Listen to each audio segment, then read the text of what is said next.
नका म्हणतो मी 2 मिनिटं पाणी मारते ते.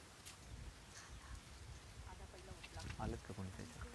आता फ्रेश वातावरण आहे आणि पाणी मारून ठेवले आहे. आता हे पाणी नंतर मारू का मी चिमणीला?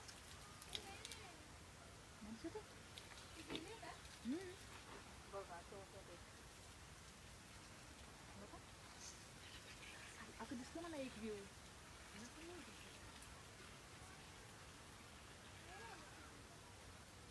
तू चालू केलं नसशील काही. 4 व्ह्यूज दिसले.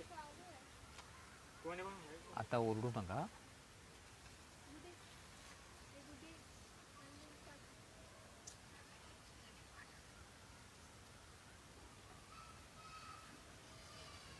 कोणतरी गुड इव्हनिंग सर टाकलं. मुकेश पाटील. मग म्हणलं ना तुला दिसलं. Good evening. हां. 6 व्ह्यूज. थोडासा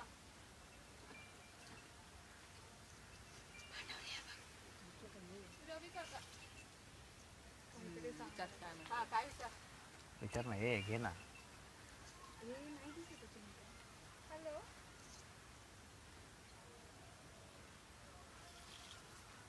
ओके ओके हां हां. दिसतंय का त्याला? हे दिसतंय का विचार का? हां ठीक आहे. हां आदर दिसतंय. काय झालं? चालू करा आपला आवाज.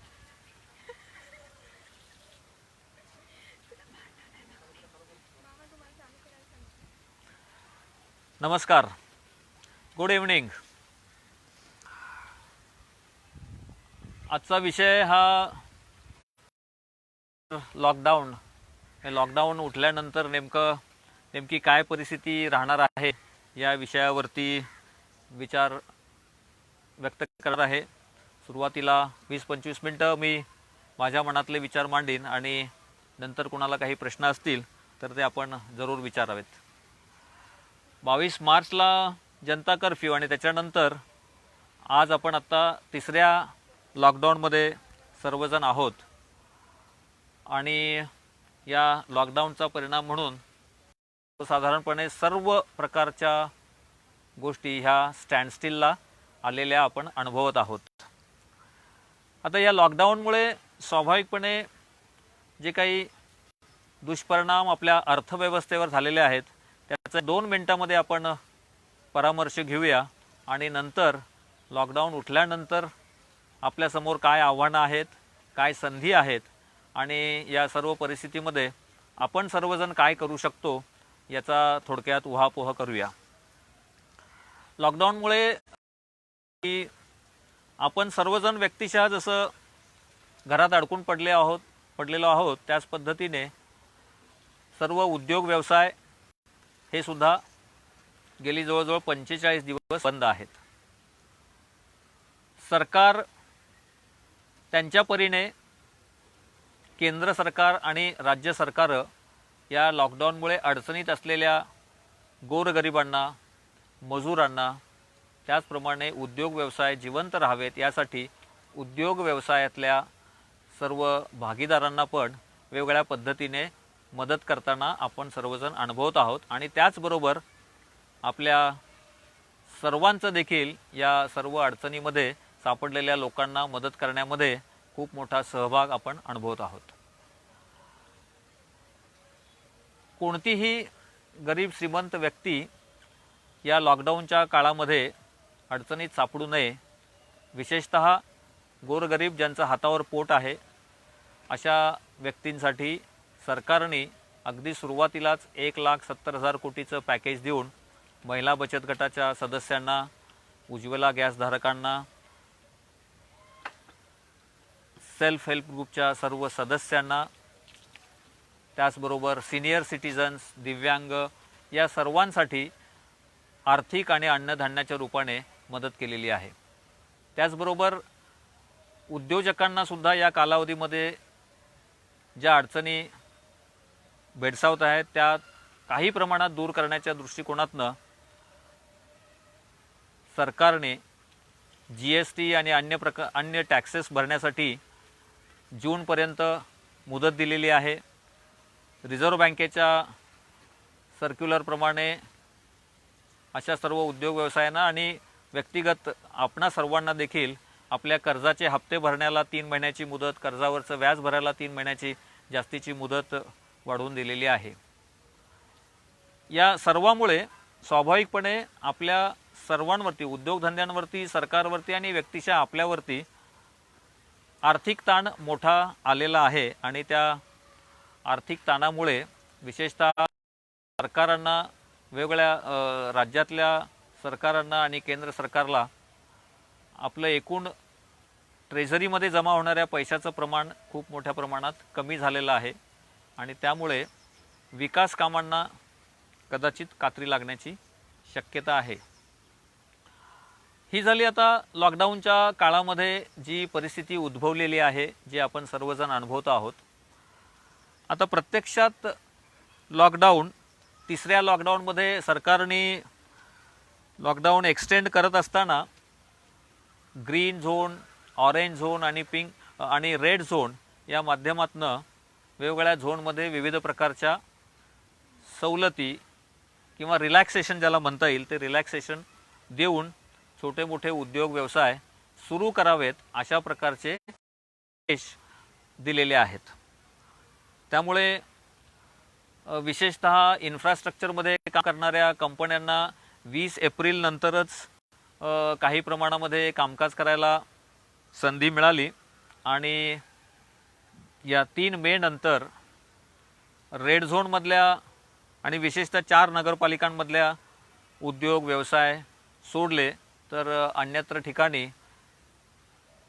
काही प्रमाणामध्ये रिलॅक्सेशन देऊन हे उद्योग व्यवसाय सुरू करण्यासाठी प्रोत्साहन देण्यात आलेलं आहे। एका बाजूने आपण सर्वजण आणि उद्योजक सुद्धा आणि व्यावसायिक सुद्धा आपापले व्यवसाय लवकरात लवकर सुरू व्हावेत याच्यासाठी प्रयत्नशील आहेतच, परंतु म्हटल्यानंतर सुद्धा अनेक समस्यांचा सामना करावा लागणार आहे, लागतो आहे, हे आता आपण सर्वजण पाहतो आहोत। सर्वात मोठा जर का कोणता प्रश्न असेल तर या उद्योग व्यवसाय तो लेबर फोर्स हा आपल्या राज्यांमध्ये जाण्यासाठी प्रचंड उत्सुक आहे आणि त्यासाठी सरकार केव्हा एकदा आपल्याला या सर्व लॉकडाऊनमधनं आपापल्या घरी जाण्यासाठी सोयी सुविधा उपलब्ध करून देईल याची आतुरतेने वाट बघत आहे। त्यामुळे लॉकडाऊन उठल्यानंतर एका बाजूने उद्योग व्यवसाय सुरू होणार आहेत, त्यांना या लेबर फोर्सची गरज लागणार आहे आणि त्याच वेळी नेमकं हे सर्व लेबर, हे सर्व कामगार हे मायग्रेट होताना आपल्याला दिसत आहेत। सरकारने या सर्व मायग्रंट्सना आपापल्या राज्यात आणि आपापल्या घरी जाण्यासाठी रेल्वेची सुविधा उपलब्ध करून दिली आहे आणि ज्या मोठ्या प्रमाणामध्ये लेबर हे मजूर आपापल्या राज्यात जाताना दिसत आहेत त्यावरून आपल्याला अंदाज येऊ शकतो की हे उद्योग व्यवसाय सुरू करण्याची परवानगी जरी दिली असली तरी पूर्ण क्षमतेने हे उद्योग व्यवसाय सुरू होऊ शकणार नाहीत। दुसरी मोठी अडचण अशी आहे की जसं छोटे मोठे कारखानदार, उद्योजक आपला उद्योग व्यवसाय सुरू करण्यासाठी उत्सुक आहेत, त्यांच्या कारखान्यामध्ये फिनिश प्रोडक्ट्स तयार करण्यासाठी त्यांनी तयारी केलेली आहे, पण त्यांना कच्चा माल पुरवणाऱ्या ज्या कंपन्या आहेत त्या कंपन्यांकडनं कच्चा माल मिळणं, सप्लाय चेन सुद्धा या सगळ्या काळामध्ये मोठ्या प्रमाणात डिस्टर्ब झालेली असल्यामुळे यांना कच्चा माल मिळण्या अडचणी ह्या निर्माण झालेल्या आहेत आणि त्या अडचणी आणखीन पुढील काळामध्ये सुद्धा 1-2 महिन्याच्या कालावधीमध्ये सुद्धा त्या अडचणी तशाची शक्यता आहे। 45-50 दिवसाचा कालावधी लॉकडाऊनमध्ये गेल्यानंतर कंपन्या मोठ्या प्रमाणामध्ये काम करण्यासाठी उत्सुक असताना डिमांड सप्लाय गॅप ही सुद्धा मोठ्या प्रमाणामध्ये आपण सर्वजण अनुभवणार आहोत। कारण एका बाजूने अचानक सगळ्या कंपन्या ज्या 45 दिवस पूर्णपणे थांबल्या होत्या त्या सर्वांना मोठ्या प्रमाणामध्ये पूर्ण करायचं आहे आणि दुसऱ्या बाजूने सप्लाय चेन मात्र डिस्टर्ब झालेली आहे। अशा परिस्थितीमध्ये सप्लाय चेन पर्यंत या कंपन्यांना अनेक अडचणींचा सामना करायला लागणार आहे। माझ्याकडे असलेली कॅपॅसिटी मी कदाचित पुढच्या अजून 35-40 क्षमतेनेच वापरू शकेन अशी एक शक्यता या सर्वांमुळे निर्माण झालेली आहे। त्यामुळे याच्यावरती लॉकडाऊन उठल्यानंतर सगळ्या गोष्टी लगेचच सुरळीत होतील अशी शक्यता गृहीत न धरता या पुढील काळामध्ये सुद्धा किमान 2 ते 2.5 महिने या सर्व ॲक्टिव्हिटीज रुळावर येण्यासाठी लागतील, हे आपण विसरून चालणार नाही आहे. त्यामुळे आपापल्या उद्योग व्यवसायाचं नियोजन करत असताना लेबर फोर्स कसा मॅनेज करणार आणि सप्लाय चेन कसं मॅनेज करणार या गोष्टी आपल्याला प्रामुख्याने लक्षात ठेवायला लागतील. दुसरा महत्त्वाचा मुद्दा आहे की या 45 दिवसामध्ये सर्व उद्योग व्यवसाय बंद झाल्यामुळे जो आर्थिक ताण या सगळ्या कंपन्यांवरती आलेला आहे, त्या आर्थिक ताणाचं नियोजन करत असताना स्वाभाविकपणे कंपन्यांना आपल्या कॉस्टवरती कंट्रोल ठेवणं, आपल्या खर्चावरती नियंत्रण ठेवणं हे अत्यंत गरजेचं होणार आहे. आणि त्यामुळे आपण सर्वजण जाणताच आहात की आता छोट्या मोठ्या कंपन्या मोठ्या प्रमाणामध्ये आपल्या एम्प्लॉईजना, आपल्या कर्मचाऱ्यांना देणाऱ्या पगारामध्ये कपात करायला सुरुवात केलेली आहे. हा एक प्रश्न या काळामध्ये उभा राहणार आहे, कारण सरकारने कितीही सांगितलं की या लॉकडाऊनच्या आपण सर्वांनी कर्मचाऱ्यांना द्यावा, त्याच्यामध्ये कपात करू नये, तरी कंपन्यांची ती क्षमता नसेल तर कुठून ते देणार हा प्रश्न याच्यामध्ये राहणार आहे. याच्याच बरोबरीने आणखीन दुसरा प्रश्न येणार आहे की या कंपन्या सर्व्हायवलसाठी म्हणून कदाचित यावर्षी इन्क्रिमेंट देणार नाहीत, बोनस देणार नाहीत. त्यामुळे सर्वसामान्यपणे काम करणाऱ्या कर्मचाऱ्यांवरती, मॅनेजमेंटमध्ये काम करणाऱ्या कर्मचाऱ्यांवरती सुद्धा मोठं प्रेशर अनुभवायला मिळणार आहे. सप्लाय चेन आणि लेबर फोर्सची अवेलेबिलिटी ही कमी झाल्यामुळे आर्थिक वर्ष 2020-21 मध्ये अपेक्षित जी उलाढाल आहे ती सुद्धा जवळजवळ ती उलाढाल कमी होणार आहे. आणि स्वाभाविकपणे उलाढाल कमी झाली की माझे ओव्हरहेड्स मात्र तेवढेच असतात आणि उलाढाल कमी झाली की माझं प्रॉफिट मार्जिन हे सुद्धा खूप मोठ्या प्रमाणामध्ये कमी होणार आहे. अशा सर्व गोष्टींचा एक कॅस्केडिंग इफेक्ट असतो. एका VCS सर्कलमध्ये आपण सर्वजण अडकतो. माझा उलाढाल कमी झाली त्यामुळे माझा नफा कमी झाला, त्यामुळे मी गव्हर्नमेंटला भरण्याचे टॅक्स कमी झाले, त्यामुळे गव्हर्नमेंट तिजोरीमध्ये जमा होणारा पैसा कमी झाला आणि त्यामुळे स्वाभाविकपणे पुन्हा विकास कामावरती सरकारचा होणारा खर्च कमी होणार. असं या सगळ्या सायकलमध्ये आपण सर्वजण पुढचं 1 वर्ष तरी अडकणार आहोत. त्यामुळे आपापला व्यक्तिगत फायनान्शियल प्लॅनिंग, कंपन्यांच्या लेवलला फायनान्शियल प्लॅनिंग हे खूप विचारपूर्वक करण्याची गरज आता या सर्व प्रकारामध्ये आपल्याला करण्याची गरज भासणार आहे. या सगळ्या याच्यामध्ये जसं शैक्षणिक संस्था बंद आहेत, कंपन्या बंद आहेत, छोटे मोठे उद्योग व्यवसाय बंद झालेले आहेत, एकच फक्त चांगली पॉझिटिव्ह गोष्ट या सगळ्या याच्यामध्ये दिसतीये की आपल्या भारतीयांच्या सामाजिक संवेदना ज्या आहेत त्या खूप मोठ्या प्रमाणात जागृत आहेत आणि त्यामुळे गरीब श्रीमंत प्रत्येक जण या अडचणीत सापडलेला प्रत्येकाला मदत करण्यासाठी तत्पर आहे. हे एक खूप उल्लेखनीय बाब सर्व जगाच्या आजच्या पार्श्वभूमीवर आपल्याला ठळकपणे दिसून येते. आणि दुसरी गोष्ट, या लॉकडाऊनमुळे आपण सर्वजण अडचणीत असताना निसर्ग मात्र आनंदात आहे. कारण निसर्गामध्ये प्रदूषण कमी झालेलं आहे, नद्या नाल्यांमधलं प्रदूषण कमी झालेलं आहे, पक्षी प्राणी आनंदाने रस्त्यावरती आज बागडताना आपल्याला दिसत आहेत. आणि त्यामुळे आपल्याला या निमित्ताने हे पण एक विचार करण्याची संधी मिळालेली आहे की आपण निसर्ग आणि निसर्गातल्या अन्य घटकांवरती किती मोठ्या प्रमाणामध्ये अतिक्रमण केलेलं आहे. तर हा एक धडा या निमित्ताने आपल्या सगळ्यांना मिळालेला आहे. आता ह्या सगळ्या समस्या तर आहेत, ही चॅलेंजेस आहेत आणि या चॅलेंजेसवरती मात करून आपल्याला आपली मार्गक्रमणा करणं तर भाग आहे. आणि ह्या सर्व समस्या ज्या आहेत त्या माझ्या दृष्टिकोनातनं ह्या शॉर्ट टर्म आहेत. म्हणजे मार्च 2021 पर्यंत या सगळ्या समस्यांचं निराकरण होऊन आपण पुन्हा एकदा पूर्ववत काम करू शकतो अशा प्रकारची परिस्थिती 100% निर्माण होणारी आहे. आता ह्या परिस्थितीमध्ये आपल्याला खरं म्हणजे संधी शोधायच्या आहेत आणि खूप साऱ्या संधी या कोरोनाच्या आपत्तीमध्ये दडलेल्या आहेत.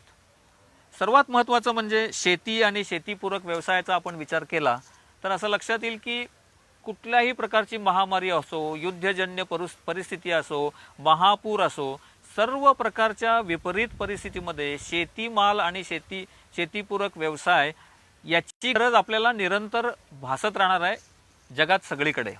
त्यामुळे आपला या शेती आणि शेतीपूरक व्यवसायाकडे खरं म्हणजे आता खूप चांगल्या पद्धतीने लक्ष देऊन हा व्यवसाय म्हणून कशा पद्धतीने आपल्याला वृद्धिंगत करता येईल, ह्याला व्यवसाय म्हणून कशा प्रकारे वेगवेगळ्या प्रकारच्या सुविधा उत्पन्न करून हा व्यवसाय जास्तीत जास्त चांगला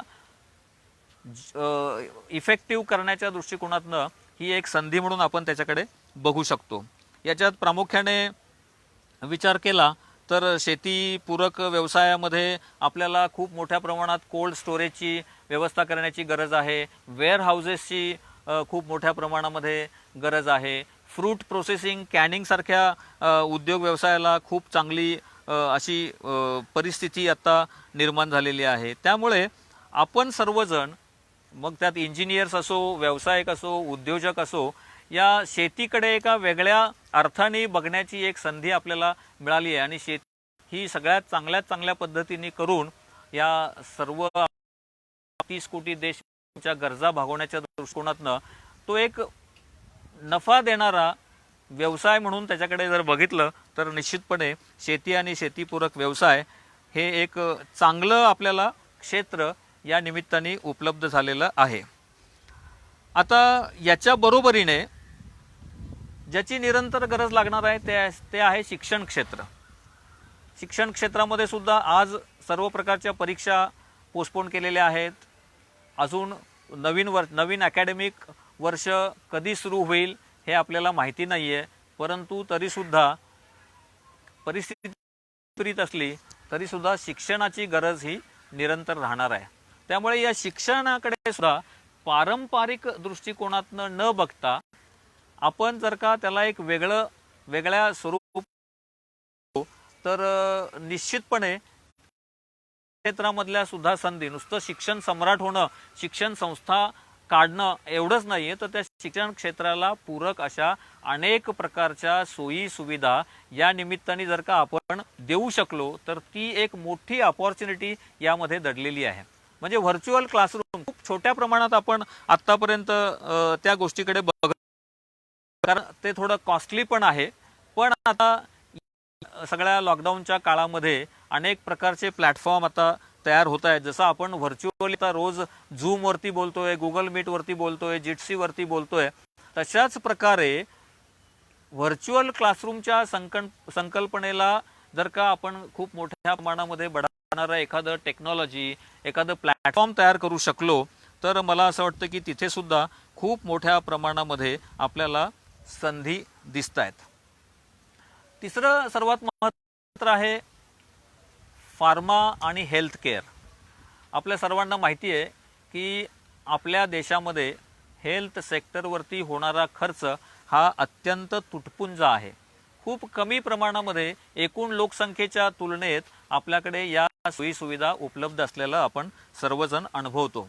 त्यामुळे येणाऱ्या काळामध्ये ही याची जाणीव झालेली आहे की आपल्याला जर का आपल्या लोकांचं जीवन सुरक्षित ठेवायचं असेल, त्यांना योग्य त्या वैद्यकीय सोयीसुविधा पुरवायच्या असतील तर हेल्थ सेक्टरमध्ये जास्तीत जास्त गुंतवणूक करण्याशिवाय पर्याय नाही आहे. आज PPE किट सुद्धा आपल्याला मोठ्या प्रमाणामध्ये इम्पोर्ट करायला लागत होते, पण सुदैवाने या कोरोना कालावधीमध्ये ह्याचा संधी म्हणून उपयोग करून आपल्याकडे आपण असं वाचलं असेल की जवळपास दररोज 2 लाख PPE किट्स हे आता मॅन्युफॅक्चर जात आहेत आणि मध्ये येणाऱ्या 15-20 दिवसाच्या कालावधीमध्ये आपल्या देशाची गरज भागवून आपण हे PPE किट एक्सपोर्ट करण्याच्या सुद्धा स्थितीमध्ये येऊ शकतो.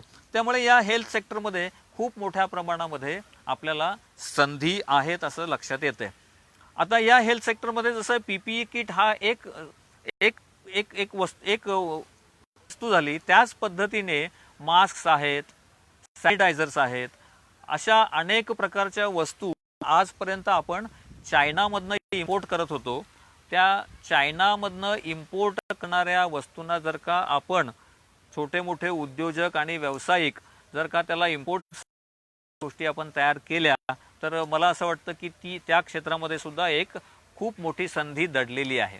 कदाचित पण फायनल फिनिश प्रोडक्ट करू शकणार नाही, आपल्या त्या क्षमता नाहीत, कारण गुंतवणूक मोठी लागेल, त्याला खूप मोठी बाजारपेठ लागेल, त्याला मार्केटिंगची खूप मोठी क्षमता लागेल. परंतु त्या फिनिश प्रोडक्टमधले जे छोटे छोटे छोटे कॉम्पोनंट आहेत ते कॉम्पोनंट तयार करण्याच्या दृष्टिकोनातनं जर का आपण या सर्व लॉकडाऊनच्या कालावधीमध्ये आणि नंतरही ते थोडा रिसर्च केला, त्याच्यावरती थोडा डेटा गोळा केला, तर मला असं वाटतं की या सेक्टरची गरज भागवण्यासाठी म्हणून आपल्यामधनं बरेचसे उद्योजक तयार होऊ शकतात, बऱ्याच लोकांना आपण एम्प्लॉयमेंट देऊ शकतो.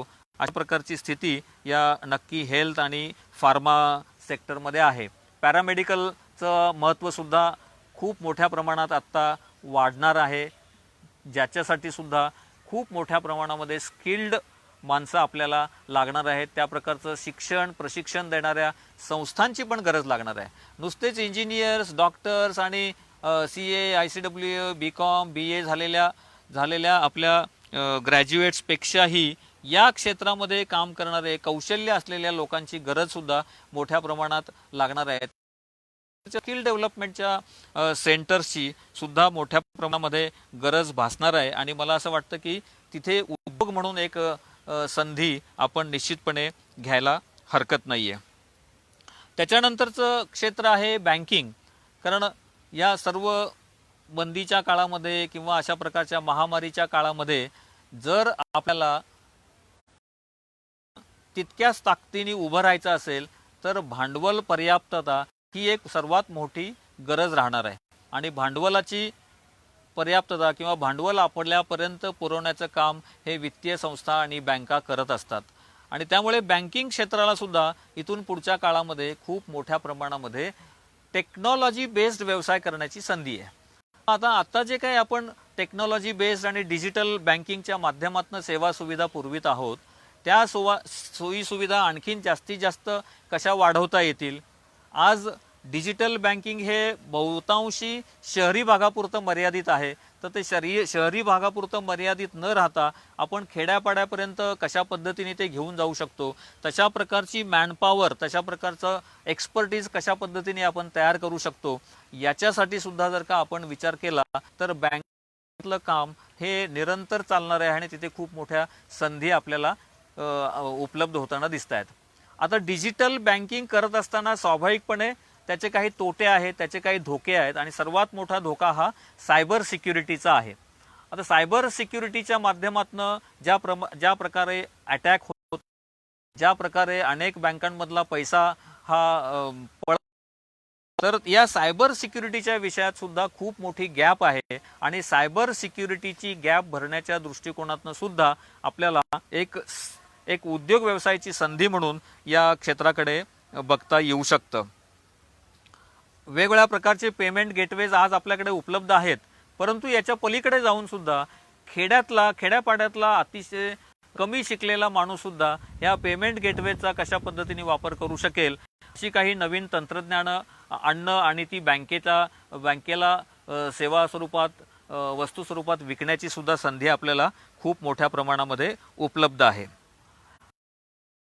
कालावधीमध्ये आपण सर्वांनी अनुभवलं असेल की मी जरी घरी बसलेलो आहे गेली 45 दिवस, माझ्यासारखे अनेक जण आपण सर्वजण घरी बसलेलो आहोत, तरी आपापले उद्योग वर्क फ्रॉम होमच्या माध्यमातून आपण अत्यंत चांगल्या पद्धतीने हे करताना दिसतोय. आपण दिवसातले 5, 6, 7 वेगवेगळ्या प्रकारच्या डिजिटल प्लॅटफॉर्मवरती काम करतोय, वेगवेगळ्या प्रकारच्या मीटिंग्स अटेंड करतोय आणि त्या कालावधीमध्ये आपलं जे काही प्रोडक्टिव्ह यूज आहे तो आपण सिद्ध करताना दिसतोय.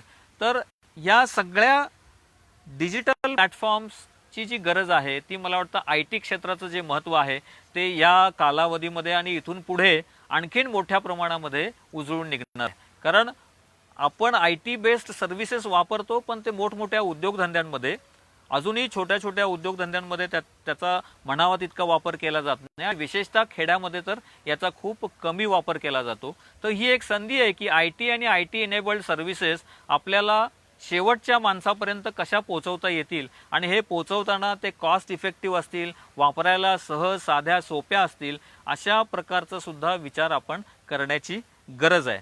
त्यामुळे या सगळ्या कालावधीमध्ये पुन्हा एकदा आपण असं म्हणत होतो काही काळापूर्वी की आता IT चं युग संपलं आहे आणि आता BT चं युग आलेलं आहे. मला असं वाटतं की पुन्हा एकदा या ह्याच्यामध्ये IT ला प्रचंड असं महत्त्व आलेलं आहे. कारण कुठलंही क्षेत्र घ्या तुम्ही, आता IT आणि IT एनेबल्ड सर्व्हिसेस शिवाय चालणार नाही अशी परिस्थिती निर्माण झालेली आहे. आता आपण झूम आणि अन्य अशा सगळ्या ज्या परदेशी प्रोडक्ट्सवरती आपल्या मीटिंग्स करतो, मला असं वाटतं की अशा प्रकारचे कॉस्ट इफेक्टिव्ह आणि वापरायला सहज साधे सोपे असे इंडिजिनियस प्लॅटफॉर्म तयार करण्यासाठीची एक खूप मोठी संधी आहे. माझ्या माहितीमध्ये विजापूरचा एक असाच IT मधल्या छोट्या छोट्या सेवा देणाऱ्या कंपनीनी या गेल्या 1.5 महिन्याच्या कालावधीमध्ये व्हर्च्युअल क्लासरूम, व्हर्च्युअल मीटिंग्स अशा प्रकारच्या सर्व गोष्टी सहजपणे करता याव्यात यासाठी एक प्लॅटफॉर्म तयार केलेला आहे. आणि त्याचं त्यांनी एक टेस्टिंग हैदराबादच्या एका क्लासमध्ये करून बघितलं. एका वेळी व्हर्च्युअली 500 विद्यार्थी त्या प्लॅटफॉर्मवरती जॉईन होऊ शकतात आणि त्या माध्यमातनं लेक्चर्स होऊ शकतात आणि इंटरॅक्टिव्ह सेशन्स होऊ शकतात. हे त्यांनी टेस्टिंग केलेलं आहे. तर अशा प्रकारच्या प्लॅटफॉर्मची सुद्धा खूप मोठ्या प्रमाणामध्ये गरज आपल्याला आज जाणवतीये. कारण ती आता रियालिटी बनणार आहे. म्हणजे आपण व्हर्च्युअली एकमेकांशी कनेक्टेड राहणं ही आता एक अत्यंत महत्त्वाची आपली कायमची गरज राहणार आहे. जरी लॉकडाऊन उठलं, करोना आपल्यापासून थोडा लांब गेला, तरी सुद्धा सोशल डिस्टन्सिंग आणि बाकी सगळे प्रोटोकॉल पाळणं या कारणासाठी म्हणून आपल्याला डिजिटल प्लॅटफॉर्मचा उपयोग हा आता इथून पुढच्या कालावधीमध्ये निरंतर करायला लागणार आहे. तर त्या दृष्टिकोनातनं पण यातल्या संधी आपण शोधल्या पाहिजेत. या अशा सर्व प्रकारच्या ॲक्टिव्हिटीजना प्रोत्साहन देण्यासाठी सरकारच्या अनेक योजना आज आपण सर्वजण पाहतो आहोत. म्हणजे ज्यात CGTMSE सारखी एक स्कीम आहे. मध्यम आणि लघु उद्योगांना ते 5 कोटीपर्यंतचं कर्ज हे कुठल्याही प्रकारचं जोड तारण घेता अत्यंत कमी व्याजदराने मिळू शकतं. स्टार्टअपसाठी सिडबीनी एक 50 लाखाची स्कीम आणली, अत्यंत कमी व्याजदराची आणि काही कुठल्याही प्रकारची जोड तारण देण्याची गरज नसलेली. अशा प्रकारे सरकार अशा सर्व प्रकारच्या नवीन उद्योगांना खूप चांगल्या प्रकारे प्रोत्साहन देताना आपल्याला दिसतेय. आणि त्यामुळे या प्रोत्साहनाचा फायदा घेऊन आपण पुढच्या काळामध्ये नोकरीच्या मागे न लागता आपल्याकडे जे कौशल्य आहे त्या कौशल्याचा जास्तीत जास्त वापर करून आपण छोटा मोठा उद्योग व्यवसाय कसा सुरू करू शकतो आणि या सर्व परिस्थितीचा जास्तीत जास्त फायदा आपण आपल्यासाठी, आपल्या समाजासाठी आणि पर्यायाने आपल्या देशासाठी कसा करून देऊ शकतो, मला वाटतं विचार करण्याची आत्ता वेळ आलेली आहे. त्यामुळे मित्रांनो, आपण इंजिनियर असाल, आपण कॉमर्स बॅकग्राऊंडचे ग्रॅज्युएट असाल, आपण प्रत्यक्षात उद्योग व्यवसायात असाल आणि उद्योग व्यवसायामध्ये डायव्हर्सिफिकेशनचा विचार करत असाल, तर अशा सर्वांसाठी म्हणून कोरोना ही नसून एक इष्टापत्ती म्हणून नक्की सिद्ध होऊ शकते जर आपण त्या दृष्टिकोनातनं सकारात्मक दृष्टीने विचार केला. तर निश्चितपणे आपल्या आयुष्यालाही एक वेगळं वळण लागू शकतं. आणि त्या दृष्टिकोनातनं मला असं वाटतं की आपण या कोरोनाच्या आपत्तीमध्ये या सर्व गोष्टींचा संधी म्हणून विचार करूया. नुसतं विचार नाही, त्याच्यावरती काम करायला सुरुवात करूया. कदाचित प्रत्यक्ष ॲक्टिव्हिटी सुरू व्हायला 2 महिने, 3 महिने, 6 महिने सुद्धा लागतील, पण या कालावधीमध्ये आपला पेशन्स टिकवून ठेवूया. आणि निश्चितपणे या संकटातनं कारण कोरोना संपल्यानंतर लॉकडाऊन उठेल अशी पण परिस्थिती होणार नाहीये आणि लॉकडाऊन उठला म्हणजे संपला असं पण होणार नाहीये. To live with corona around us. त्यामुळे आपण या सर्व प्रकारच्या प्रोटोकॉल पाळत आपला उद्योग व्यवसाय, नवीन व्यवसाय याच्यामध्ये पुन्हा एकदा नव्या उभारीने लक्ष घालूया. आणि त्यासाठी तुम्हाला सर्वांना मनपूर्वक शुभेच्छा. एका मोठ्या उद्योजकाचं एक मिशन स्टेटमेंट होतं त्याच्या उद्योग व्यवसायाचं.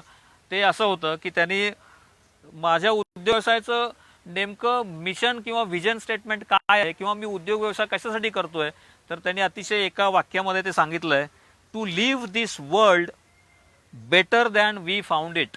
मला जसं हे जग माझ्या जन्मानंतर माझ्या उद्योग व्यवसाय करताना मिळालं ते मी जाताना त्याच्यापेक्षाही सुंदर करून जाईन, त्याच्यापेक्षाही चांगलं करून जाईन, अशा प्रकारचा एक संकल्प करून आपण या देशाच्या विकासासाठी सर्वजण कटिबद्ध होऊया. भाग्येश आणि त्याच्या सर्व टीमला मनपूर्वक धन्यवाद. त्यांनी मला तुमच्या सर्वांशी संवाद साधण्याची संधी दिली. कोणाला काही प्रश्न विचारायचे असतील तर पुढच्या 5-10 मिनिटांमध्ये आपण ते प्रश्न घेऊयात. धन्यवाद.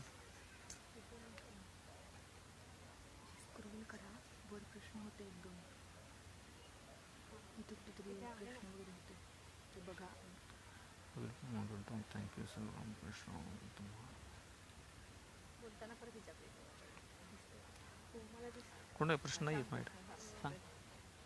What would you suggest to employer and businessman people for surveillance in this pandemic situation? काय सर्वेलन्स?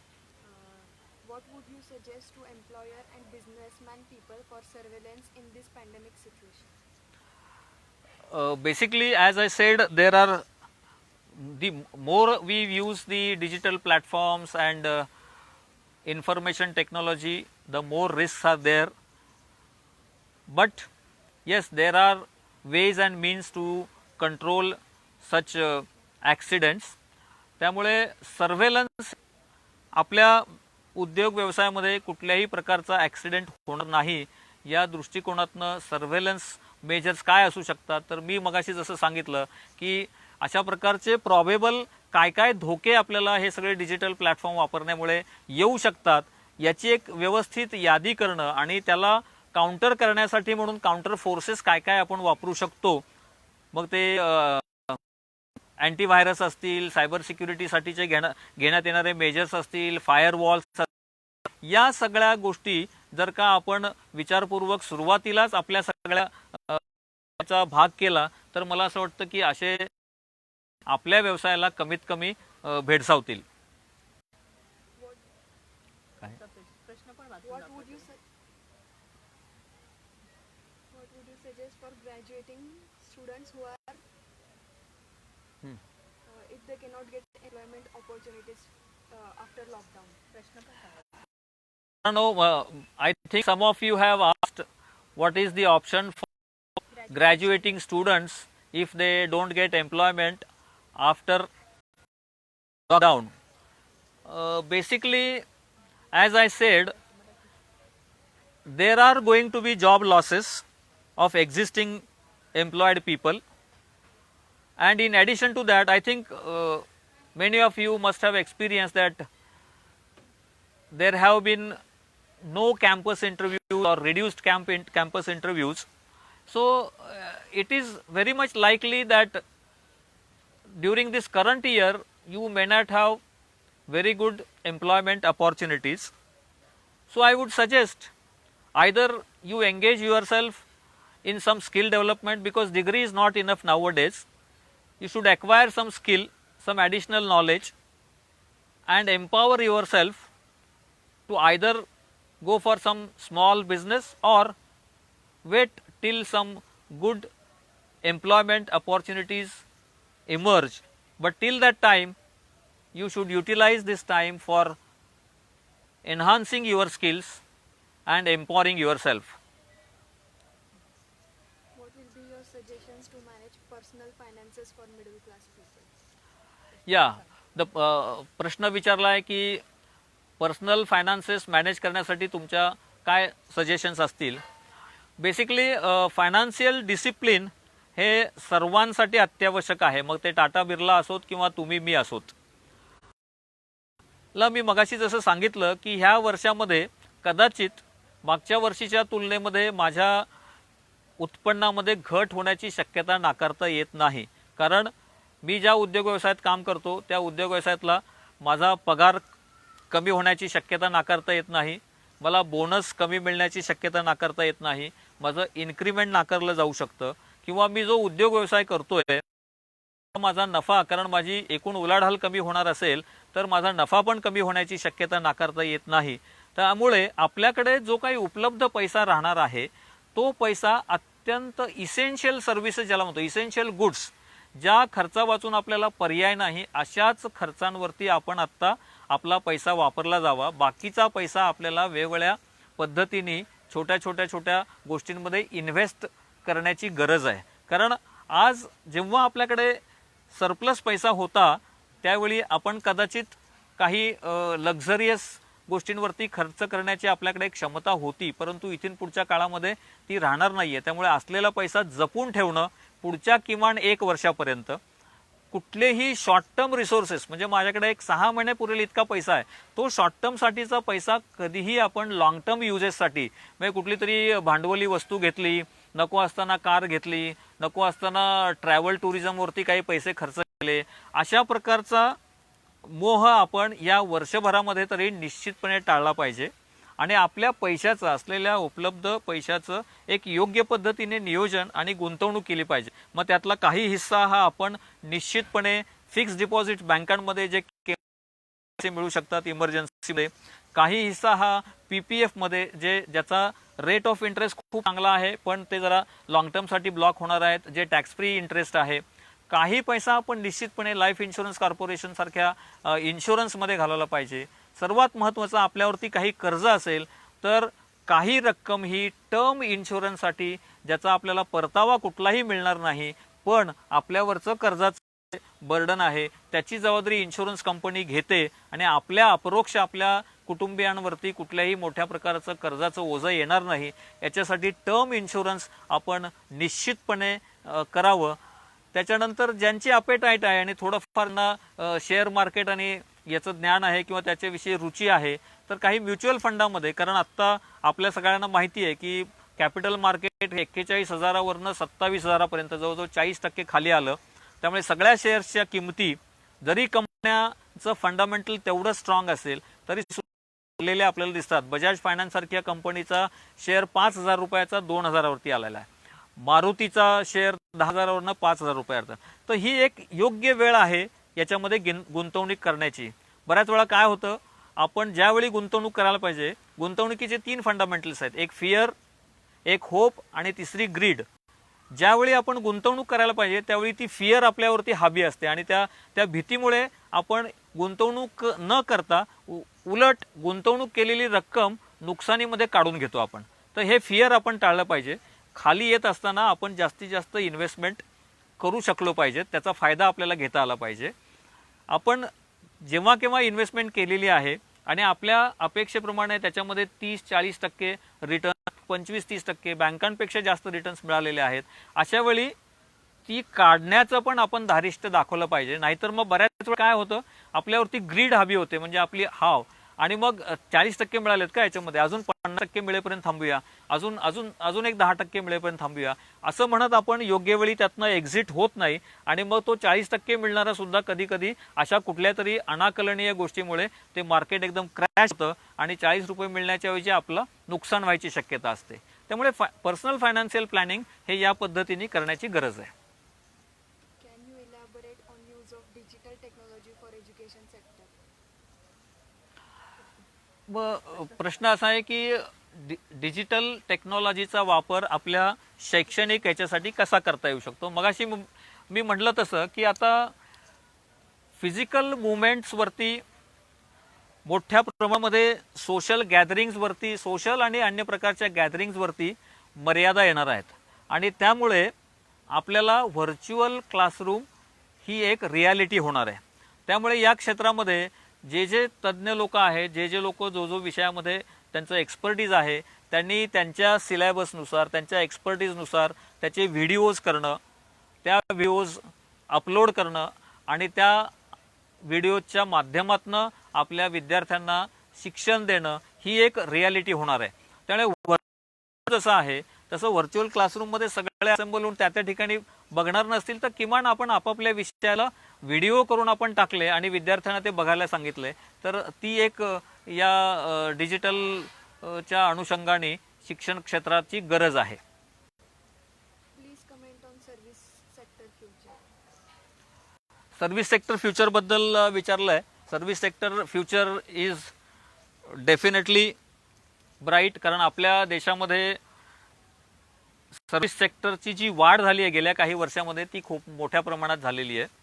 परंतु मी मगाशी जसं म्हणलं की service sector is always dependent on something. त्यामुळे मूळ मॅन्युफॅक्चरिंग सेक्टर आणि गव्हर्नमेंट स्पेंडिंग हे जर कमी होणार असेल तर त्याचा इम्पॅक्ट हा सर्व्हिस सेक्टरवरती सुद्धा 100% येणार आहे. आणि त्यामुळे या शॉर्ट टर्ममध्ये आर्थिक वर्ष 2020-21 पर्यंत तरी सर्व्हिस सेक्टरवरती सुद्धा स्ट्रेस असणार आहे. सगळ्यात म्हणजे जसं आपण म्हणतो की हॉटेल्स, त्याच्यानंतर ट्रॅव्हल टुरिझम इंडस्ट्री किंवा ह्या सगळ्या ट्रान्सपोर्ट इंडस्ट्रीज, या सगळ्यांवरती याचा मोठा स्ट्रेस येणार आहे. आणि त्याचा कॅस्केडिंग इफेक्ट नाही म्हटलं तरी अनेकांवरती त्याचा डायरेक्टली इनडायरेक्टली येत असतो. त्यामुळे सर्व्हिस सेक्टर जरी इनएव्हिटेबल असलं, जरी वाढणारं असलं, तरी या छोट्या कालावधीमध्ये त्याला सुद्धा मोठा फटका बसणार आहे. What is your view on bank lending to priority sector on the eve of likely stress on bank balance sheets? हां, बँक बॅलन्स शीटच्या संदर्भात प्रश्न आहे आणि प्रायोरिटी सेक्टर लेंडिंगचा विषय या ठिकाणी कुणीतरी विचारलेला आहे. बेसिकली बँकांकडे गेल्या 3 वर्षापासून बंदी आपण अनुभवतोय. बँकांकडे त्यामुळे लोनेबल फंड्स जे आम्ही देऊ शकतो कर्ज स्वरूपामध्ये, अशा प्रकारचे फंड्स मोठ्या प्रमाणात पडून आहेत. रिझर्व्ह बँकेने नुकतंच एक सर्क्युलर काढलेलं आहे ज्याच्यामध्ये कोऑपरेटिव्ह बँकांनी प्रायोरिटी सेक्टर लेंडिंग हे 75% आणि छोट्या कर्ज 25 लाखापर्यंतच्या कर्जदारांना कर्ज देण्याची जी अट आहे ती 50% केलेली आहे. त्यामुळे बँकांना या प्रायोरिटी सेक्टर लेंडिंगमध्ये पैसे दिल्याशिवाय पर्याय नाही आहे. आता अनेक बँका, आम्ही वेगवेगळ्या आर्थिक समूहावरती जेव्हा जमतो किंवा आमच्याही बँकेच्या काही योजना आम्ही केल्या की ह्या सर्व लॉकडाऊनच्या कालावधीमध्ये जे छोटे छोटे व्यावसायिक भरडले गेलेले आहेत, म्हणजे त्यात हेअर कटिंग सलूनवाले असतील, लॉन्ड्रीवाले असतील, रिक्षावाले असतील, वृत्तपत्र विक्रेते असतील, या सगळ्यांकडे जो काही छोटा मोठा 10,000, 15,000, 20,000 रुपये इतका साठवलेला पैसा होता तो सगळा संपलेला आहे. आणि यांना जर का लॉकडाऊन उठल्यानंतर परत व्यवसाय सुरू करायचा असेल तर यांच्यासाठी कुठल्या ना कुठली स्कीम घेऊन आपण गेलं पाहिजे. तर अनेक बँका, आमची बँक सुद्धा त्याच्यामध्ये आघाडीवरती आहे, अनेक बँका या छोट्या व्यावसायिकांसाठी अत्यंत कमी व्याजदराने, अत्यंत कमी अटी शर्ती आणि कागदपत्रांच्या माध्यमातून कर्ज देत आहेत. बॅलन्स शीट स्ट्रेसमध्ये आहेत सगळ्या बँकांचे, हे जरी खरं असलं, या सगळ्या मंदीमुळे NPAचं प्रमाण वाढलेलं जरी असलं तरी बँक हे ऑनगोईंग कन्सर्न आहे. त्यामुळे असे सर्व चॅलेंजेस स्वीकारत अशा प्रकारचा फायनान्स करण्याशिवाय बँकांना पर्याय नाही. आणि या सर्व बँकांची जी रेग्युलेटरी अथॉरिटी आहे त्या RBI हे सगळं कंपल्शन पण केलेलं आहे. त्यामुळे हे चालू राहील. Your view on opportunities emerging out of China factor in account of US-China trade war? Right from beginning, the question is views on opportunities emerging out of China and America trade war. Basically आपण सर्वजण हे जाणतो की China हा एक राक्षस आहे आणि तो राक्षस कुठल्याही प्रकारची नीतिमत्ता सांभाळणारा नाही आहे. आणि ह्या जगाने या सगळ्या कोरोनाच्या पार्श्वभूमीवरती, आता कोरोना सुद्धा तिथे कसा आला, का त्यांनी तयार केला आणि ह्या सगळ्या अर्थव्यवस्थेला सुरुंग लावला, याच्याविषयी डिबेट चालू आहे. पण तरीसुद्धा जगाने एक अनुभवलेला आहे की आपला एक्सेसिव्ह डिपेंडन्स हा चायनावरती होता आणि त्यामुळे या कोरोनाच्या पार्श्वभूमीवरती आपल्याला अनेक प्रकारची हेल्थ सेक्टरची इक्विपमेंट्स लागत असताना सुद्धा आपल्याला ती मिळू शकली नाहीत, कारण सगळ्या जगाचा ओघ हा चायनाकडनं हे मटेरियल घेण्यामध्ये होता. दुसरं असं आहे की चायनाने हे सर्व मटेरियल पुरवताना सब स्टँडर्ड मटेरियल पुरवलं, अनेक ठिकाणी ते रिजेक्ट करायला लागलं, ह्याचा पण आपण अनुभव घेतलेला आहे. सो अनेक, आता जपाननी तर सांगितलं, सगळ्या कंपन्यांना जपाननी तिथनं एक्झिट व्हायला सांगितलेलं आहे. युरोपियन देश सुद्धा ह्या सगळ्या स्ट्रॅटेजीला अत्यंत याच्यामुळे चिडलेले आहेत. त्यामुळे पुढच्या 2, 3, 4 वर्षाच्या कालावधीमध्ये चायना इम्पोर्ट्स हा विषय अत्यंत सेन्सिटिव्ह होणार. आणि मला असं वाटतं की या सगळ्या देशांसाठी आणि आपल्यासाठी सुद्धा भारत हे एक खूप चांगलं डेस्टिनेशन राहणार आहे, जिथे खूप चांगल्या सोयी सुविधा, इन्फ्रास्ट्रक्चर हे सगळं मिळणार आहे. आणि त्यामुळे मी सारखा जे म्हणतोय की हे एक टेम्पररी फेज आहे आपल्याला ह्या सगळ्या कठीण काळातनं जायला लागणारा. त्याच्यानंतर मात्र आपण जे काही उभं राहणार आहोत, मला वाटतं की $5 ट्रिलियन स्वप्न आदरणीय मोदींचं पूर्ण करण्यासाठी ही एक चांगली संधी या निमित्ताने मिळणार आहे. आणि मेक इन इंडियाच्या अंतर्गत आता अनेक राज्यांनी अशा सर्व उद्योग व्यवसायांना खूप चांगल्या फॅसिलिटी देऊ करण्याचं मान्य केलेलं आहे. Can you explain how IT-based education IT based education for rural India हा एक प्रश्न आहे. मी मगाशी म्हटलं तसं चॅलेंजेस आहेत. आज IT बेस्ड एज्युकेशन आपण शहरामध्ये अतिशय सहजपणे वापरतो, कारण मोबाईल, स्मार्टफोन्स, कॉम्प्युटर्स हे सगळं आपल्याला आणि आपल्या मुलांना हे सहजासहजी अवेलेबल आहे. आणि त्या प्रकारचं इन्फ्रास्ट्रक्चर म्हणजे त्या प्रकारची ब्रॉडबँडची लाईन असेल, नेटवर्क असेल, या सगळ्या गोष्टी आपल्याला शहरामध्ये खूप सहजतेने उपलब्ध आहेत. पण ग्रामीण भागामध्ये याचा अजून पण जेवढा म्हणून प्रसार आणि प्रचार व्हायला पाहिजे, जेवढ्या मोठ्या प्रमाणात ह्या सगळ्या फॅसिलिटीज वापरल्या गेल्या पाहिजेत त्या होत नाही आहेत. आणि म्हणून मी मगाशी म्हणलं की IT क्षेत्र विस्तारणार यात काही शंका नाही आहे, पण ही विस्तारण्याची जागा आता हे ग्रामीण क्षेत्र आहे. त्यामुळे मोठ्या प्रमाणामध्ये ग्रामीण क्षेत्राची गरज बघून आपल्याला तशा प्रकारचे प्लॅटफॉर्म तयार करणं, तशा प्रकारची सरकारची पण इन्व्हेस्टमेंट होईल आणि मग हळूहळू ग्रामीण क्षेत्राच्या ह्या गरजा पुढच्या 2, 3, 4 वर्षामध्ये पूर्ण होण्याच्या दृष्टिकोनातनं आपण सक्षम होऊ असं मला वाटतं.